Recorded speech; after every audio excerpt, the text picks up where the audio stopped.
நான் உங்கள் சிப்பிப்பாறை ஜோதிடரசு ஆதிராகவன் ஜெயபாலாஜி.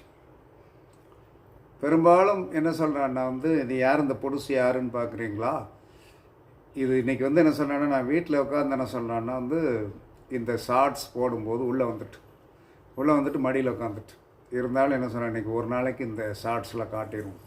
அப்போ நீதிமன்ற வழக்கு என்ன சொல்கிறாங்கன்னா ஒரு மனிதனுக்கு சாதகமாக வேண்டும் என்று சொன்னால் நீங்கள் எந்த நம்பரை என்ன சொல்கிறான்னா பிரயோகப்படுத்த வேண்டும் என்று சொன்னால் 89 77 192 89 77 192 என்று சொல்லக்கூடிய நம்பரை நீதிமன்ற வழக்குகள் உள்ளவர்கள் நீங்கள் என்ன செய்யணும்னா அந்த நம்பரை அடிக்கடி எழுதி பார்க்க நீதிமன்ற கேஸ் உங்களுக்கு